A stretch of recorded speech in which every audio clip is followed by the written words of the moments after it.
So I turned this maple bowl a while ago out of a green log, obviously. And in the process of turning it, I discovered there was a bunch of wood rot on the inside. So I went and cleaned out as much of it as I could, and I figured I'd let it dry and just see what happens. And for the most part, it's held up pretty well. It's got a couple of small cracks that appeared not to go all the way into the inside. And my tenon has probably gotten the worst of it. It's got a bit of a crack and it's a bit uneven now. And the wood rot goes actually underneath it. So I think what I'm going to try and do is fill all of this in with glow in the dark epoxy, and then I'll turn it all down again and see what kind of finish we get at the end. I think it might look kind of cool going through all these different cracks and swirls and things of that nature. So we will see how this goes. So the first thing I had to do was tape up all of the cracks so that I could pour the epoxy in from the top side. So I taped over the entire tenon and I taped up the big hole as best I could.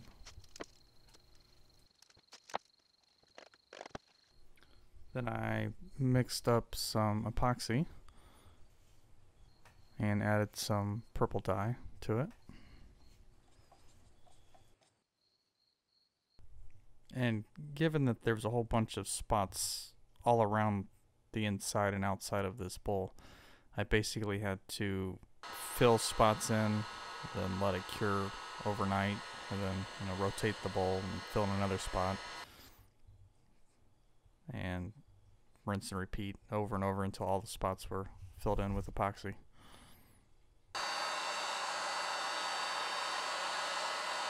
My tape job had a leak in it, and overnight it seeped out and epoxied my bolt to the top of my bench. I don't know how easy this is going to come off, but smooth move.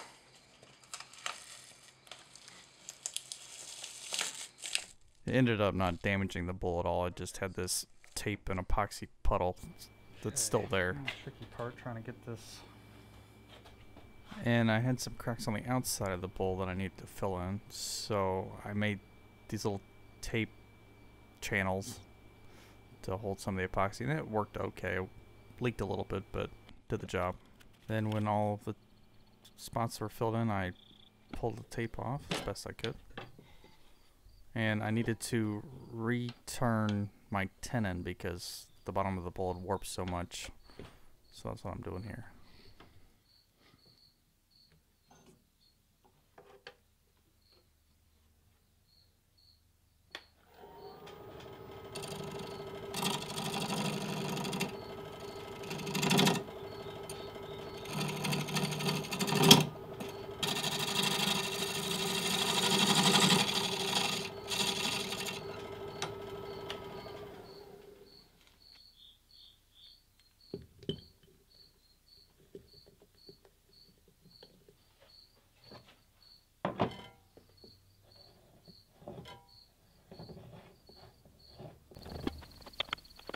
Then it was time to start turning the bowl.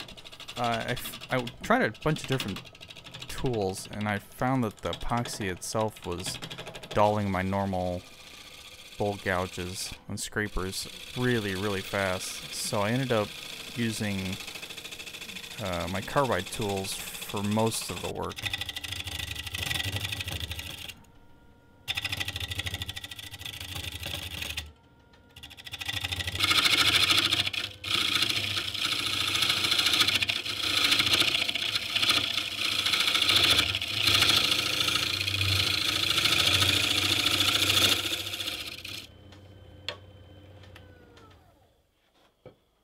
And once I had started turning into the epoxy, I realized that I had a whole bunch of air bubbles that I didn't get out of the epoxy before it cured.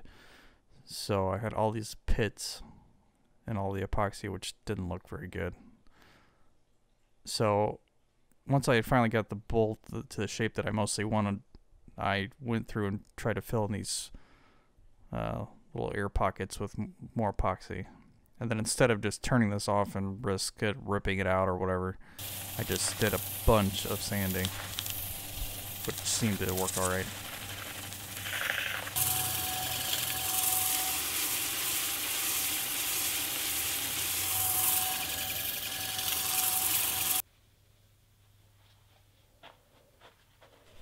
And then I just finished it with some boiled linseed oil to give it that nice shine.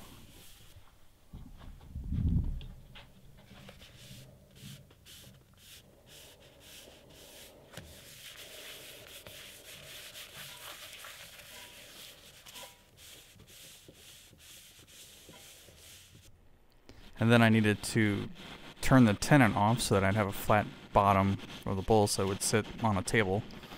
And I turned it all the way down to this little tiny nub, and I was going to turn the nub off, and it fell off the lathe. Well, I finally finished it, and it didn't come out exactly as I would have hoped, but I learned a few things. Now, I had some issues with a bunch of bubbles in the epoxy, which I'm not really sure the best way to get those out. If you happen to know, leave a comment below. I'd love to hear it. Maybe there's some tricks to the trade that I'm not familiar with. Obviously, it right at the very end, it fell off the lathe, and it left a couple of dings in the surface that I really don't. Well, for one, I've already turned my tenon off, and the bottom of this bowl is pretty thin, so I don't really have a good way of making another tenon to recut this bowl to get rid of those dings. So I think I'm just going to leave it for a first piece. You know, this is just a trial and error experiment. It had a lot of errors in it, but I don't know. It was a fun little project. So thanks for watching. If you like this video, please consider hitting the thumbs up button, and if you want to see more of these videos in the future, consider subscribing. I have a few more in the pipeline that will be coming out soon, so thanks for watching.